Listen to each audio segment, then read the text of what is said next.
एक साथ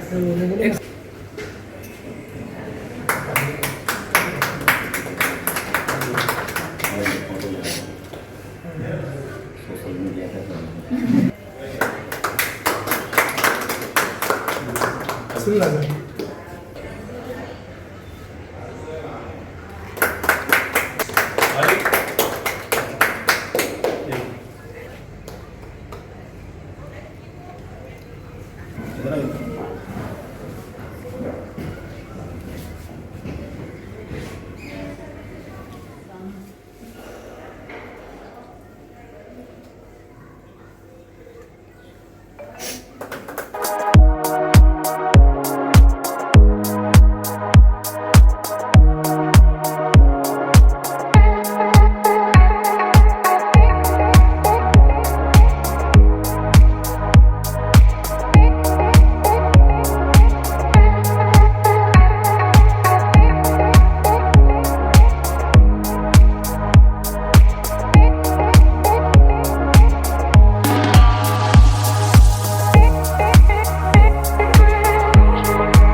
पेंट करते हैं। पेंट करने के लिए अपने डिफरेंट जो उसके टेक्निक्स हैं, उसके जो कलर के मूड्स होते हैं, उसके जो फॉर्म होते हैं, उसको मैं विशेष रूप से ध्यान देता हूँ, क्योंकि अक्सर नेचर में परिवर्तन होता रहता है।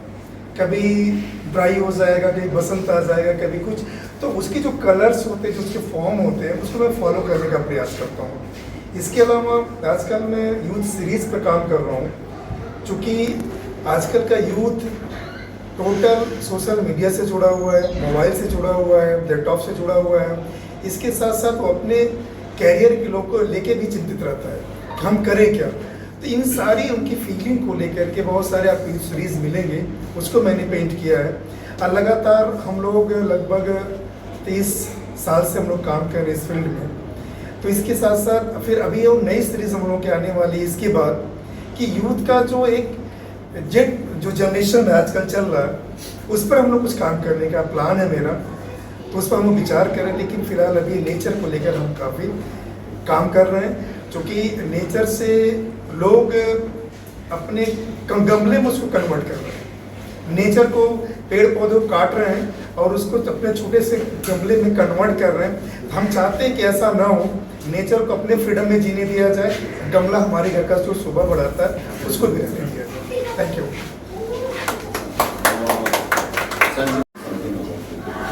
मेरी भी जर्नी लगभग जो है 20 से 25 साल रही है इस पेंटिंग में। तो मेरा शुरू से ये रहा कि मैं कुछ नया क्या दे सकूं। पेंट तो सभी लोग कर रहे हैं, लेकिन मैं चाह रही थी कि कुछ ऐसा रहे कि जो मुझे थोड़ा सा लोगों से डिफरेंट भी करे और मेरी एक कला की एक अलग पहचान भी करे। तो मैंने सबसे पहले टेक्सचर के ऊपर एक्सपेरिमेंट किया, और टेक्सचर को मैंने जो है शुरू से नेचर मुझे तो प्रभावित किया ही है, क्योंकि मुझे हम लोग की परवरिश ही बनारस में हुई है। तो गांव जाते थे तो बहुत अच्छा लगता था। तो वो चीज़ों को देख के मुझे लगता था कि हम लोग की जो शहर की भागदौड़ वाली ज़िंदगी, वो कहीं ना कहीं तो स्थिर होनी चाहिए। जो हम लोग अपने मन में सोच रहे, एक जो रुकावट आ रही है लाइफ में, उसको कहीं ना कहीं मुझे अपने उस पर पेंट करना है। तो फिर मैंने सबसे पहले टेक्सचर को वो करते हुए, और फिर मैंने उसको उसमें सारी चीज़ों को लिया, जैसे हमारा पृथ्वी है, आकाश है और पानी, इन तीनों में जो जो चीज़ें हैं उन सबको एक दूसरे से कनेक्ट किया मैंने, कि इन सब का एक दूसरे से हमारा क्या संबंध है। अगर हम इन चीज़ों को छोड़ते हैं तो फिर हम वो संतुष्टि नहीं पा सकते हैं। उसी तरह से सेम हमारा परिवार है, कि अगर हम परिवार के किसी भी चीज़ को, सारी चीज़ों को बैलेंस करना एक फीमेल का बहुत बड़ा कर्तव्य होता है। और एब्स्ट्रैक्ट फॉर्म मुझे इसलिए दिखते थे क्योंकि हम लोग शुरू से एक मुस्लिम फैमिली में मैं पली बड़ी, तो हम लोग को गॉड को भी एब्स्ट्रैक्ट फॉर्म में ही देखा गया। कभी ये नहीं कहा गया कि ये क्लियर यही गॉड है, इनको गॉड कहना। तो हमको एब्स्ट्रैक्ट फॉर्म इसीलिए ज़्यादा प्रभावित हुई, जो मैंने अपने पेंटिंग में। सबसे पहले तो दोनों आर्टिस्ट संगीता को धन्यवाद। पहले जो पेंटिंग हमें देखा, उन्होंने जो एक्सप्लेन किया, रियली शो दैट कि आज अपन नेचर से क्या कैसे प्ले कर रहे हैं नेचर के साथ। उन्होंने बहुत अच्छे से बताया कि पहले जंगल थे, जंगल में लोग घूमते थे आराम से, जंगल पे झाड़ पौधे भी अच्छे से उगते थे, उसको अपन काट काट कर एक गमले में ला लिया। गमले में लाने के बाद उसको घर में ला लिया। घर में लाने के बाद उसको जकड़ के छोटे पौधे तैयार करने लग गए। अगर अपन नेचर के साथ ऐसा प्ले करने लगे, आगे क्या होगा डिफिकल्ट। आज ऐसा इन्होंने बताया आर्टिस्ट ने, आप संगीता जी ने, कि इनका थीम है कि आकाश, धरती और पानी के बीच में क्या क्या हो रहा है उसके अंदर। रियली इन्होंने जो बताया, अरे आज अगर कोई भी एनिमल्स या जो भी जीव जंतु है उनका भी देखें, उनको भी फ्रीडम लगता है, पर आज अपन उनकी भी जो नेचर ने उनको दिया है उसको कम करते करते उनको एक सीमित एक टैंक के अंदर ला के रख दिया है। एक कोई उसको कांच के भरी में ला के बंद कर देता है। आज उनको भी जान है, उनको फीलिंग है, वो कैसे सीमित रही है उन्होंने कैनवास के ऊपर बताया। ये बात सही है कि अगर अपन ये सब पढ़ने जाओ तो अपनों को 10-20 तो किताब पढ़ने पड़ते इसके लिए, पर आज एक पिक्चर के अंदर, एक कैनवास के अंदर एक पूरी हिस्ट्री कैसे आती है ये एक्सप्लेन करते हैं। इसलिए दोनों को बहुत धन्यवाद। Really best we are done.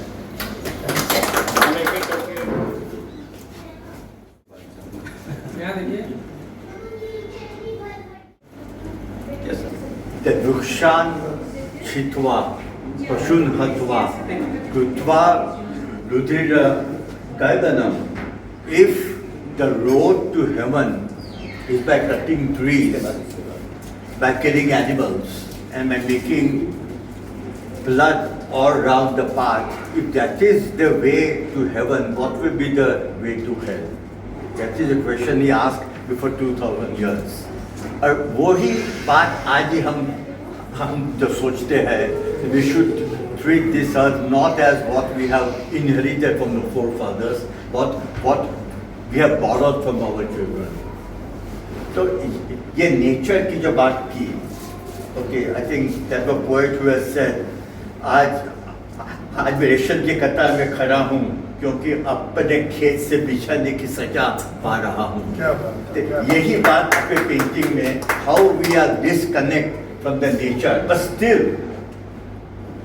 what a yearning to go back to the nature that is reflected in your paintings in both of it. I mean, आपके पेंटिंग में सिर्फ एहसास नहीं है, एक आक्रोश, छुपा आक्रोश भी है, और वो अनुभूति, एहसास जो आपकी अभिव्यक्ति हुई है, वो सब ये चित्र में हुई है। आपको बहुत बहुत धन्यवाद। Thank you so much.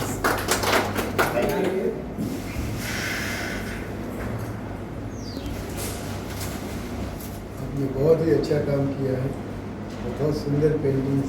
Thank you sir. बस वही अनुभूति की बात है सर, इसलिए हमने इसका नाम संवेदना एहसास को मैंने क्या कि इस इंडिया में जितनी भाषाएं बोली जाती है सबका यूज़ होना चाहिए, तो मैंने इसके पहले डिज़ायर करके हम लोगों का सोच था डिज़ायर, और इस बार मैंने एहसास रखा। I think एहसास is one step more than अनुभूति. अनुभूति is a limited idea. The एहसास is something which हाँ, जो अनुभूति वो आपने आत्मसात किया, वो एहसास बना, and that is what you are depicted. Actually, I really love. मैंने जब देखा हर एक इनका जो कॉन्सेप्ट इन्होंने बोला कि about the youth, and I really agree because I have young children. जैसे लगता है कि यार इसी लाइक हमको मैसेज देना है सबको, you know how youth is struggling. I mean, there's so many career choices and so many confusion going in their mind at this stage. और उनको क्लैरिटी देने के लिए हमें कुछ तो करना पड़ेगा। तो I think this is a good message for everyone, and I really appreciate and thanks for taking this effort to show it in your paintings. And definitely nature is very important, क्योंकि हम देख रहे हैं कि अभी कैसे nature के हमें कितना प्रॉब्लम हो रहा है everywhere around the world. So I agree that nature is equally important, and जो हम बोलते हैं कि गमले में हमने जो डाला है, but I think that is also very important, क्योंकि बाहर जब झाड़ निकल गए तो एटलीस्ट घर पे तो हमें थोड़ा ऑक्सीजन मिलेगी। That is also very important according to me. Thank you. Sir सामने देखिए। अब यह बिलाल जी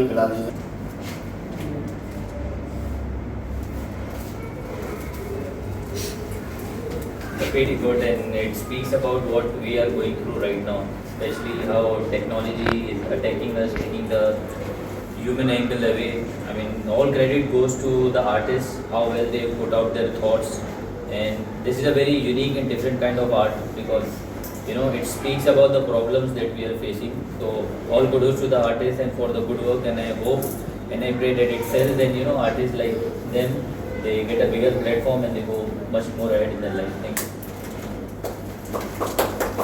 Firstly, I would like to congratulate the artist for exhibiting such lovely paintings. Because जब हम ये paintings देखते हैं तो हर painting हमसे कुछ कहती है, हर painting में अपना emotion है, and जो colors use किए हैं, जो texture create किए हैं, that is absolutely wonderful. The colors are so vibrant, and जो उन्होंने कहा कि exhibition का नाम एहसास रखा है, तो I would say आपने paintings में justice दी है और बिल्कुल करेक्ट नाम चूज़ किया है, बिकॉज हर एक पेंटिंग में हमको एहसास महसूस होता है, हर पेंटिंग में हमको एक पॉजिटिव मैसेज मिलता है. तो all the paintings are wonderful and I would like to congratulate the artist for doing such a wonderful work and all the best for your all upcoming exhibitions.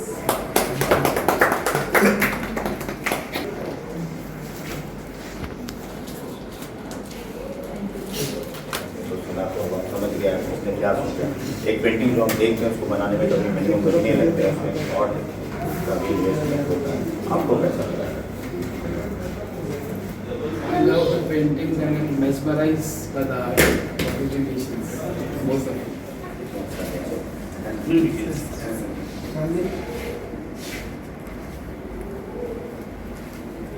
Abid भाई ने इनको दिल्ली से यहाँ पे लाया है, मेहनत किया है, क्रेडिट इनको भी जाता है। आप क्या कहना चाहेंगे सर? मैं स्पेशलिस्ट हूँ। मैं जितना भी बोलूँ आर्टिस्ट के बारे में कम है और ना बोले तो अच्छा है। लेकिन संजीदा जी हैं, काफ़ी साल से मेरे साथ जुड़ी हुई हैं, मेरे गैलरी के साथ, और संजय भाई, ये लोग जब दिल्ली में आए, जब भी और दिल्ली से पहले जब बनारस में होते थे तब से जुड़े हुए हैं हमारे साथ। और इनका काम मैंने देखा है, स्टार्टिंग से ही काम देखा है। मतलब जैसे जैसे टाइम निकलता जा रहा है वैसे वैसे इनका काम डिफरेंट भी होता जा रहा है और इम्प्रूव भी हो रहा है, तो काफ़ी अच्छा लग रहा है। और ऐसे ही आर्टिस्ट के साथ काम करने में भी मज़ा आता है कि जो नए नए थॉट लेके आए और अच्छा काम करे। और नो डाउट इनका काम जितना भी है, दोनों का काम बहुत सेलेबल भी है। और किसी को भी, मैं किसी क्लाइंट के पास भी जाता हूँ ना, दिखाता हूँ तो उनको भी अच्छा लगता है।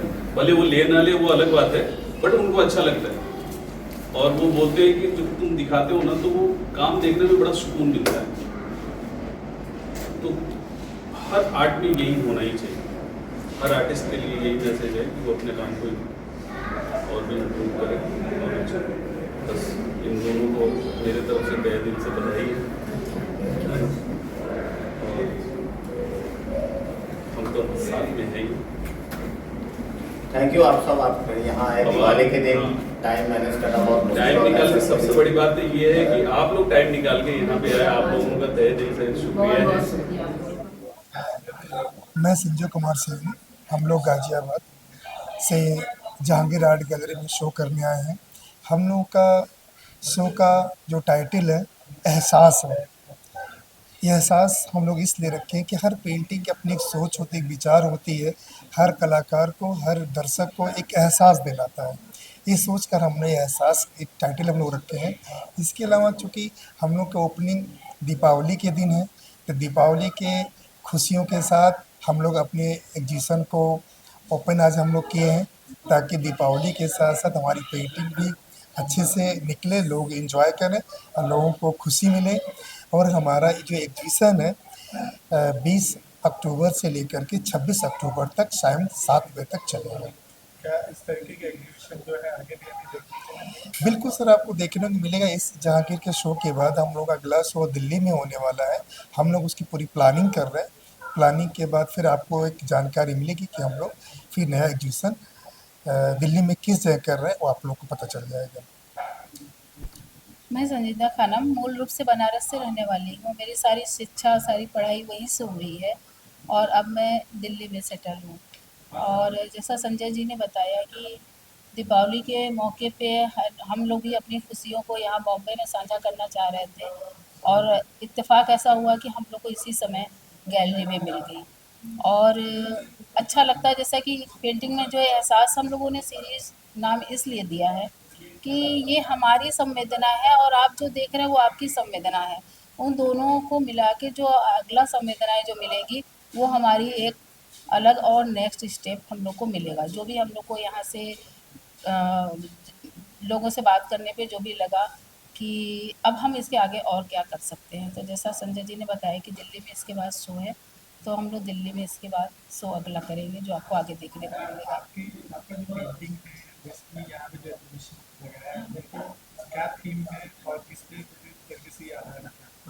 हाँ, मेरी पेंटिंग पूरी तरह से एब्स्ट्रैक्ट पेंटिंग है और हम लोग नेचर से जुड़े हुए थे शुरू से, लेकिन उन सब चीज़ों को छोड़ के इंसान भाग दौड़ की ज़िंदगी में बहुत सी चीज़ों को पीछे छोड़ देते हैं, तो कहीं ना कहीं वो मिसिंग है। तो हम लोग उसको कलर के ज़रिए और फॉर्म के ज़रिए उस चीज़ों को अपनी संवेदना व्यक्त कर रहे हैं। इसलिए हमारी पेंटिंग का नाम एहसास रखा है कि वो एहसास जो हम पीछे छोड़ आए हैं उसको चाहते हैं कि हम लोग अपने साथ साथ लेके अपने बच्चों में और आने वाली जनरेशन में भी दें। और बस यही बांटना हमारा अपना वो है। सर ये जो पेंटिंग्स है उसमें सोशल मीडिया का भी काफ़ी जिक्र दिख रहा है जी। क्या कुछ कहना चाहेंगे, क्या मैसेज देना चाहेंगे? दरअसल मैं यूथ सीरीज़ बनाया हूँ। यूथ सीरीज़ में क्या है कि आजकल के जो यूथ है उनका टोटल कॉन्सेप्ट है कि मोबाइल का यूज़ करना, सोशल मीडिया का यूज़ करना, लैपटॉप का यूज़ करना, अपने ढंग से अपनी ज़िंदगी को जीना।